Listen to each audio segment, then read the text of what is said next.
ಇನ್ನು ಮಹಾರಾಷ್ಟ್ರ ವಿಧಾನಸಭೆ ಚುನಾವಣೆಯದ್ದು ಫಲಿತಾಂಶ ನಾಳಿದ್ದು ಬಂದುಬಿಡುತ್ತೆ. ನಾಳೆ ಶುಕ್ರ, ನಾಳಿದ್ದು ಶನಿ ಬಂದ್ಬಿಡುತ್ತೆ.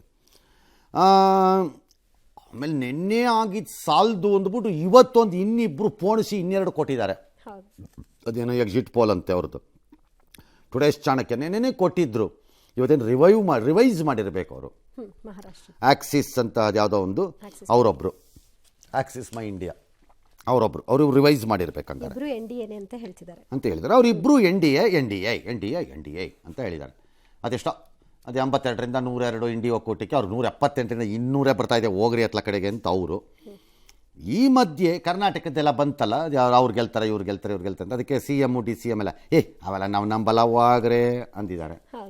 ನನ್ನ ಪ್ರಕಾರ ಕರೆಕ್ಟ್ ಅವ್ರು ಹೇಳಿರೋದು, ನಂಬಬೇಕಾಗಿಲ್ಲ. ಮತ್ತು ಅದು ಪರಮ ಸತ್ಯ ಅಂತ ಯಾರೂ ತಗೋಬೇಕಾಗಿಲ್ಲ.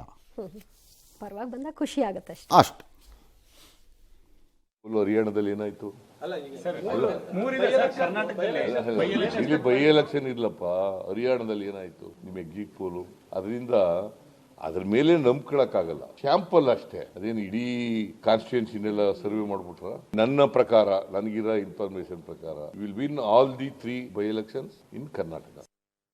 ಕರ್ನಾಟಕದಲ್ಲೂ ಸಮೀಕ್ಷೆ ಕೊಟ್ಟಿದ್ರು, ಹರಿಯಾಣಲ್ಲೂ ಸಮೀಕ್ಷೆ ಕೊಟ್ಟಿದ್ರು. ಏನಾಯ್ತು ಸಮೀಕ್ಷೆಗಳು? ನನಗೆ ಸಮೀಕ್ಷೆ ಬಗ್ಗೆ ನಂಬಿಕೆ ಯಾವತ್ತೂ ಇರುವುದಿಲ್ಲ. ಯಾಕೆಂದ್ರೆ ಅವರ ಸಿಸ್ಟಮೇ ಬೇರೆ. ಜನರ ಹೃದಯ ಯಾರು ಗೆದ್ದಿರ್ತಾರೆ, ಜನರು ಯಾರು ವಿಶ್ವಾಸ ಇಟ್ಟಿರ್ತಾರೆ, ಅವ್ರ ಜನ. ಎಕ್ಸಿಟ್ ಪೋಲ್ ಅನ್ನೋದಕ್ಕಿಂತ ಹೆಚ್ಚಾಗಿ ಪರ್ಟಿಕ್ಯುಲರ್ ಆಗಿ ಚನ್ನಪಟ್ಟಣಕ್ಕೆ ಸಂಬಂಧಪಟ್ಟಾಗೆ ನಾನೇ ಅಲ್ಲಿ 15 ದಿವಸ ಚುನಾವಣಾ ಪ್ರಚಾರದಲ್ಲಿ ಭಾಗವಹಿಸಿದ್ದೆ. ಜನತೆ ಭಾವನೆ ಏನು ಅನ್ನೋದು ಗೊತ್ತಿದೆ. ಅದರಿಂದ ಅಲ್ಲಿ ಯಾವುದೇ ರೀತಿಯ ಅನುಮಾನಗಳಿಲ್ಲ. ಜನತಾದಳದ NDA ಅಭ್ಯರ್ಥಿ ಗೆಲ್ತಾರೆ.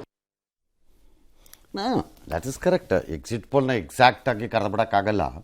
ಮತ್ತು ಅವ್ರಿಗೆ ಹೇಳ್ದಂಗೆ ಹರಿಯಾಣ ಏನಾಯಿತು ಅಂದರೆ ಆಗಿದೆಪ್ಪ, ಏನು ಮಾಡೋಕ್ಕಾಗತ್ತೆ ಅದಕ್ಕೀಗ. ಹಂಗಾಗಿ ಯಾರೂ ಅದನ್ನು ತೊಗೊಂಡು ಇದೇ ತೀರ್ಮಾನ ಅಂತ ಹೇಳಿಲ್ಲ. ಹಂಗಿರ್ಬೋದೇನೋ ಅಂತ CM ಹೇಳ್ದಂಗೆ ಸ್ಯಾಂಪ್ಲಿಂಗ್ ಅದು.